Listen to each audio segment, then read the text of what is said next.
On a une émission à Bisso, on a des préoccupations, on a opé salilor. Donc, bon aussi, moi, Rolanda. Bon, on a une vidéo, Oyo, prophète Emmanuel Dodi. Le bac, le camera bien, c'est pas le saïnga. Tant que le bango, on a zaki, moi, au salon, le camera, pe boy. Bon, on a zong la bin after this video, thank you. Je ne comprends rien. I understand nothing. Aujourd'hui, Today, dans les églises, in the church, pasteur à Londres, il s'appelle qui? the London pastor, what is his name? Wale kisha makamana internet batapotone batinda kia. Bienvenue na Pambolio. Et na sengi ba franchi. God bless you. And Ama Sofia katela iloko yo tindela ye. Momi sabone. Na pasewa. Na shtuka kaka poto baso tinda. Internet. crap. Papa basite na Daddy, they salinini. named me on the what did I do? Chebuzo besa na internet. Because in Vite this, we cannot ya mabete. Oh no, that's not in the Pasteur moko na Londres awa. the pastor in London here. Ache titre na yo. He has made C'est na Londres? your title. Pastor in London? Tuyibani wapi? Where did you Titre know? ngali susu. Mbuka utaki kocha yangoti. Siko komi su na Londres. Put it in now. Menao ya Londres komi antithesis. In London, it's Na really Pamboli. different from there. Let me bless him. Pambwama. Be blessed. Olobi kombo li susu. What is the name? Pasteur Welcome. bienvenue. Pastor, welcome. Na mama pasteur And Mom Nathalie. Natalie, Na Pamboli bino. I bless you. Ba franchi ba sepela. All the released are happy. Oyebi na vie. You know, in the life, Bato monaka. people that you see, Bazali wana kote tulira kaba. they are there to destroy people. Sokomoni na vie. If you see in the life, Tumoko alobela yo. someone is talking Zamba about you. pambola ye. God bless him. Na mokilo yo bato The badetuleka way kaka bana people yaba. destroy, Pastor na yebi yete. the pastor didn't even know him. Bandimi apoto ba mtikuti. Hey, bro, Ache titre na you ye. know, So era aloba When parce que he's moi talking, si na ye because ya wera auti ko yembela ye na anniversaire. from singing in the Moi si a anniversary, notre passage zama. Mabeti. it's not bad. Alors Elo se pela lobi. So what I'm happy because El tolandi video wana. when we follow Albino. our video, he said, you know, Na reconnaître miracle ya doti. Asa na acknowledge all longo. these miracles, E ata yo. even you. Alobi to reconnaître ye na makambo ya sika. Ale yo vite yo kota ka We can do internet. things. Kota ngomba. You need to acknowledge Asa papa mkola mwana che. he's C'est responsable. an elder, a responsible one. Alobi ayena makambo ya sika. Said he can do things. Apesi adresse. He has given the address. Que tala bravo na pasteur Emmanuel. Okay, let's clap hands. Na yebi Praise him. ete. Really congratulate him. Soka ayebi makambo That nyonso ele. knows everything that happened. Vraiment pasteur nzambe pambo. Really, Pastor, be blessed. Eloko nzambe azozela What God needs, epa na biso tobiki. we people that are Tozongisela saved. ye. Welcome back, bo YouTube koyoka prophète Emmanuel Dodi. Ninga remisa inga tangu prophète apamboli mutu, donc nzambe akangi yango lo le kangi naza déjà ya kopambama parce que le prophète avait dit. Ezala makambo sala inga pasi oyo message au prophète a pesa que le 31 décembre ya neo to le 2023. Pendant le 31 décembre, on a après. Mais moi, je l'avais apprécié na makambo asalaka. J'ai compris azane loko nzambe ya solo. Alors tu vanda ina ndaku basera ba fête, nazali pe la vacances, na ba ninga, tozota la ba vidéo na mona prophète moko ya France boso Belgique mboko. Donc il a parlé des mauvaises choses ya mabe contre pona pasteur. Ah! Le métier pe oza nazo na benga nanu alimia, pasala ke mission na alimia. Pona benga ka alimia azwaka te, azwanga te. Na tinele message que nena sala audio na vidéo moko bopo na démenti makambo mbuka sali o eza numéro alimia na obenga ezela pa yibi kuteke na obenga ezela na benga na ta soko yamba toza live out.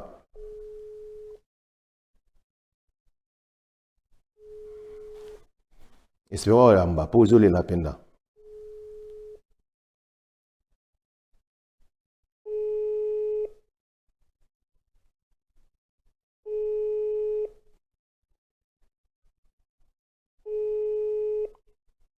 Obiso soko comme ekomi ringing, donc c'est que zolela mutazo yoka. Ayebi ke na benga kai.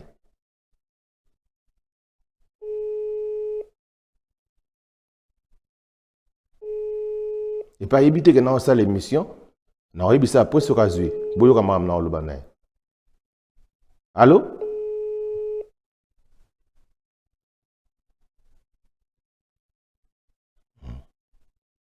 A decline phone a oyambate. Omoni na bengi awa na misu na bino sur pourquoi? Ba makambi bele boyo ka na internet wana mingi za ba mensonge ba lukuta. Ali me asala ki émission na ye prophète Mbuku wana. Maloba baloba ka na émission basala na prophète wana aloba makambo lukuta ya faux contre Emmanuel Dodi. Ngata na yokango wana prophète na lukuta apesi ngana ba remerciement o te remerciement apesa ki na émission mo na sala ki ndenga bengana ka pasteur moko ya église na likole Kobo wana ezaki après mais na loba après awa lorsque j'avais vu émission wana la binono makambo na on dimate parce que prophète ako sala ba blogo te prophète azana don ya nzambe ya solo na bengi ye moko Mbuku wango ayamba ngate na tindele message ayamba te na bengi Alimia o asala émission na ye azo yamba te na tindele Alimia message na lobi na Alimia bo na zala ngo na message na nga awa. Laisse peut-être un jour to kuta na bomo nango. Na miskola lelo bokanga date o lelo les 3 janvier et février. Donc eza dans bomo na bengi pays mo Alimia bomo na ngaka. Sikoyo na bengi Alimia na yebisi azo yambate na tinele message na bi Alimia. Tinela nga bando oyo prophète wana lobaye ke no type monoko ya mwasi mongo boya ki asala ke mission prophète apometa ke libala bala tinelanga mpona luki na biloko na yo na monite wana message amoni yango e mona ni pe katangi a répondanga te na bengaka ayambaka te wana na ne passé avant le 31 décembre ba travail na bana sala na obenga na zokoma na komutine pe ba vidéo nanga na eko comprendre que eloko wana baloba ke zaka nango te za lukuta babanda lukaka ba détruire prophète Emmanuel Dodi. Alors na yeko vanda na tali na me batakini babiloka bomoni nga na zabiso toza bapoto awa nazala nga capable wakene pe France na kotika na tongo na pusi voiture na ngai pas d'ova 2 heures du temps na koti na bateau pas 3 heures du temps na comme na France ka le même jour na kuteli pe na mutu na seli masuna zungi na nga mais siko bino na kin tanga bazo kose la prophète na bino makam vous n'êtes pas capable ya ko défendre les prophètes na makambo oyo neti ya Mbuku oyo bomolo baka na bentene biso to na poto awa ba yebi déjà ba po batala ba yebi déjà nga capacité na zala ngo parce que nga na domo terrible nga na ko stopper mutu na musika na ko stopper mutu pe na sur place bo place mutu paza na sala na nga ngo pe awa batu ba yebi na ro eza ba bloka ko loba te parce que moni koli to za na besoin ba nité mais ba Mbuku wana nga na ko stopper na minute.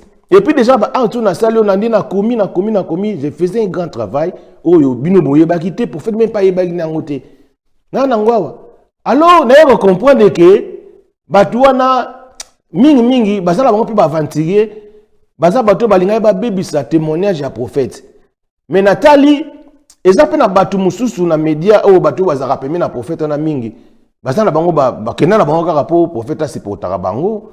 Prophète na yedaka batu, prophète wana na batu na l'église na ye o asipotaka bango do ba logement na kolia bazebele na ba sere musuku balaka na église na ngo na babanda wana zala ngo mais mona la sala sango pesate parce que ba musuku ba mo ndé soki tube ndenge nini moni nga na mutu moko nzamba sala ngai pona laver ba vie ya batu na ça na capacité j'ai le don la grâce de repasser la vie des gens et ça grâce au nzamba pesa yote. Au moins, si lamba na oza chiffonné, aussi faire repasser les gens à ces mangana grâce wana, na ko repasser vie na yo zongi normal. Mais ce que prophète azana don na azana grâce na ya ba guérison na bango. Na kena un exemple pour Mbuku na banalo ba so sandali na bobo. Sandali na ambe. Ce qui prophète Emmanuel de Temba kufa. Na répéter sandali na ce qui prophète Emmanuel de Temba kufa pour na mona baninga na ye kaka lokwa ba sandali na ba heureuse mémoire Camo Lopez bazoka pe bambasu mais bazoka grâce était muta mais mabango et pas ya prophète pas bika donc e banana sala ba blo ma bo pa bomaka bango nani ba Camo bakufa mais ko sandali na akende pa bana pe okende okufa grâce ya mwana oyo nani oyo aza na France to asala ba émission na kona na France to na kombone na bosani mais ba petit na yebi bango amemaka ye kuna keni pia na voilà amemaka ye kuna po ba sala ba blog moko bo azwa guérison na ye à tic tac tout le monde avait vu. Mais si koyo Sandraline aza payente boite mabongoli motema ye moko loba ka bonga na 80-20 ans c'est normal. Mais si koyo soki Sandraline abiki soki Sandraline lelo l'église azo supporter ye où est le problème? C'est que problème ça mais l'église supporte aussi les gens. Mais si koyo soki Sandraline ba supporter Sandraline babulamu ya bana ko sala ngana mona ye na baromuna ba 2017 abana ko kende ko sukola koko na ye chaque butu akino sukola koko na ye kolesa ye bino boye biango koko azaki a bendi bande bazana ebite soka kufa Sandraline ki a uti ba makamna na poko chaque jour je vous dis ayaka asukola koko na ye asukola lalisi alesi babula mwana moi je l'avais vu na mona na motema na prière na nzambe kanisa mwana oyo na makambo azosala lelo soki lelo à partir ya maladi esala yeke ememe na liwa esali epese bonheur aki a trouvé guérison na ye pa ya musakoli ata et puis sikoyo bakomi ko église ezo supporter c'est l'église qui la supporte ezama bete ezaka yete ezaba te belé comme si na ko la sabele ba vidéo ba mususu wana famille mobimba bala c'est denema batwa débat na jeune fille na leki na banga mobali bala la ku église et muta supporter bango za apporter touche siko ba biloko na bino bozo bomo na honte bozo lobaka banini bon wana ezaka na lobika muke kaka mais pona yebisa bino ke omoni ba alimi wana ba émission ba sala eza ya lukuta eza ba mensonge parce ngai na bengi na komi ba lakisa nga vidéo yango te ba boyi na sala nanga ezalaka bien ko sala émission place likambo euti ba boyi na sala nini émission o ba benga ngo soki bon ba bloga betendo pe mo na busa na bon abenga que so ngo sala émission ye na so contre attaque so ni bonanga na sala émission débat na ye mbuku wana na montrer que oh yazo sala eza jalousie ye ndaza ventrier prophète aza musala nzambe ya solo bon nazo kumisa te mais nazo loba c'est qui est vrai na sa swande na bike eza na ngodona ngai yo oyo ozo lukane di que peut-être o décourager nga bosana ozano kutu kuna te na ndemo na yote yo ogo sala maramunga na sala raté. Et puis, les Cambos sont là parce que notre roi a maladie. Auto obela, de même à l'ongolier. Pour n'aller qu'après émission, on a bandé en na otina ngo pas bateau baba compétent bako comme ça pas la roi na biso. Parce que maladie ya zobela wana soki botina li prophète invitation a utina ki na ye a obik sango na minute. A osali sango. Parce que ye azala do azala grâce abik sanga ne pas konzi. Lelo mamsu ba lo bakio azambonga te. Na rolo bango laisse ba komuna ngo mabe na batamedia na bango mais abikisa mwasi ya mukonzi moko ya munene na Congo poso na bio président bo comprendre abikisa ye ba pesa ye mbongo ebele mbongo wana ba pesa ye bino so bozi ba million obilelo muto azani dans billionnaire akoka belo ba million esali rien et surtout na art yo sali o ya moni pena ke no amoni miracle ngo wana ke mutu na azali ba maladie grave yo médecin ko kiteke mutaya prier abiki et puis baka ako peso ya elingi on lui a donné asomi lupangu na ye wana alimeta chez église asomi ba mapangu na ye aza bien mais où est le mal et puis asala abiki saka ba président belé yango siko aoke na niveau ba roi na niveau nga na yeli awa ya roi na biso awa za message soka ko ndima ke makambo wana oyo azala ngo esila abenga ne prophète Emmanuel Dodi na kini ya zene pe mutakoloba na ete aye asali boulot na ye na secret abikisi asongi na ye akoloba pete so boyebise ka loba pete akoloba ne pete po maka même makambo ya muto mwaso ya mukonzi akina loba ne pete mais tozo ye bato ngana ye bango déjà mais aloba ne lo monte ça ba bloko salama yanto loba ke na ye pona sala émission pona message na otinda ngo kuna na cabinet na ye ba komisela roi soki bakondima ba komisela ye abenga prophète Emmanuel Dodi so beaucoup tikaka na site nanga oya Welcome TV bokomona na sala ki dernièrement na sala bato ebe pourquoi na zwaki ni na banga nouvelle ligne na te na zwango na tina YouTube nanga bokomona ba détail neno seza nango wana na place église bobengi ye aoya na ye parce que na bi ke za boulot na ye aoya kaka atali asali musa na ye c'est fait histoire esili wa bika ni calme azani asala longue vie na ye wana zaki eloka liboso eloka mibale ya li j'avais vu tant bangamezo bima na moni na vision de m'a montré premier ministre ya Congo ya sikoyo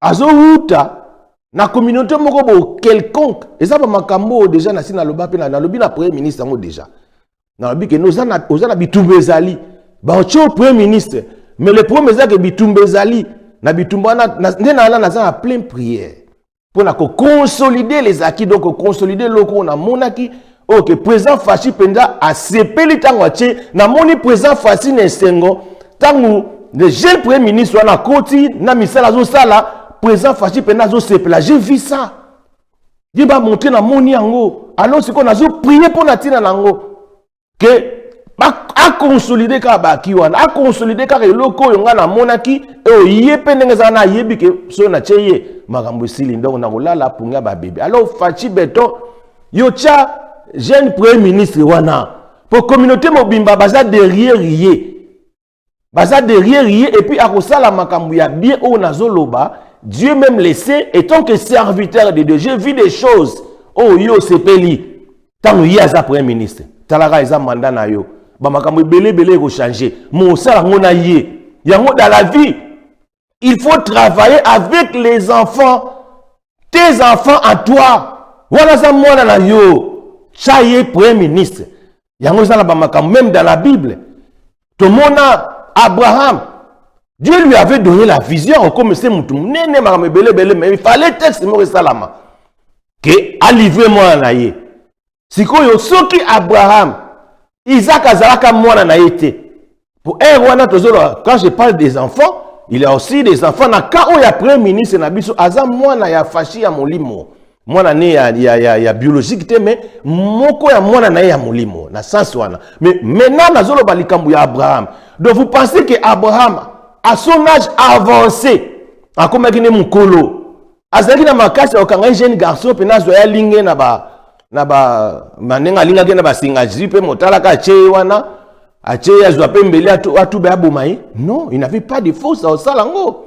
Donc il y avait eu un temps, parce que la Bible il y avait eu un temps, Abraham avait eu le temps d'expliquer son fils. Pour me dire, mais papa, tozo kende kotumba mbeka. Namoni ba nzete, namoni moto, mais wapi agneau, où est l'agneau? Ami tuni, parce qu'il était encore enfant. A tuni, papa na yabi agneau wapi. Papa le dit que non, Dieu pouvoira. Et puis tant que il y a des choses ceux qui ont kende ngomone loko na yo et c'est ngate ozana pena batu parce que ces gens là ba ko décourager au kaka ba luka ba décourager yo neti batu ba linga ba décourager nga pona lo ba makama pasteur Emmanuel prophète Emmanuel Dodi ba linga ba décourager yango senga pena batu mususu moma mususu otiki bango pour que nous sala makam na yo calmement parce que ba baby sa vision ozala ngo ba baby c'est loko nzamba promettre yo. Alors Abraham a yebisi bato ba disciple azali na banga bina botika lawa ngai na ke na ngomba na mati na ngomba pour adorer mon père pour adorer Dieu et puis ton zonga batika la kita mata na ngomba ta zonga kate makambo sala makate est-ce bango ba yeba kangaka Isaac na nini na Singapore bomae non. Il y a des choses où nazolo bano fachi président de la République bato yo tambola kana bango ba masala yo wana ba Vitali Kamere banane za batamu sus mo pe otiki bango ba bandi nani wana tu viens au vandi tête à tête avec ton fils. Vandi tête à tête avec ton fils parce qu'il est ton fils. Oyebi yango bien na yebi makamo na loba nazolo bango pour l'intérêt de notre pays nazolo bango parce que Dieu m'a montré na monde yango l'insuperteur de babo vanda na futur premier ministre na ye ayoyo so audio na tinela ye ayoyo so makam na lobaki o mona siko keza makamo nzambe ya solo azana ngo ozolanda nazolo ba makambo te ke ono quelqu'un m'a poussé te. Moi je ne suis pas au jour. Moi je suis passé, na salara tout. nakosala travail ya journaliste, nakosala tout naosala. Je vois des choses. Tant na olobelo koyo, nazolo bango pour na yo chef de l'État, pour tout ça la besoin mboka na biso kende liboso. Nous avons besoin d'un bon premier ministre. Et ce premier ministre a kota wana nde na lobby. Communauté na ye mobimba, bazana sima na ye.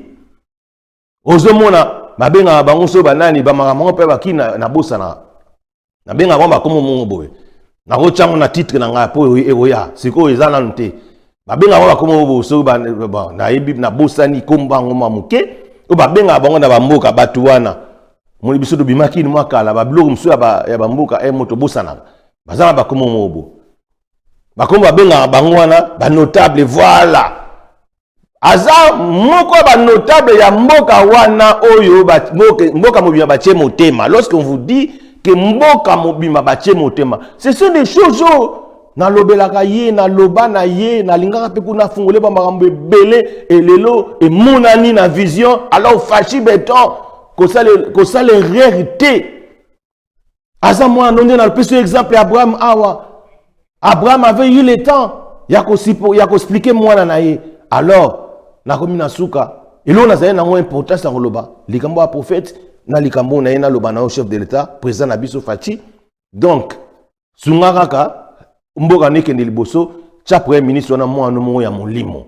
akamba makambo bien makambo to ekende bien histoire yoleka bien omona ndenge batu bakosenga kuto tikala nuku tata président à vie à cause ka na premier ministre makambo osala. Alors God bless you asuki awa donc okuta la next week king azana bino awa donc nzamba pambola. God bless you, thank you, bye bye.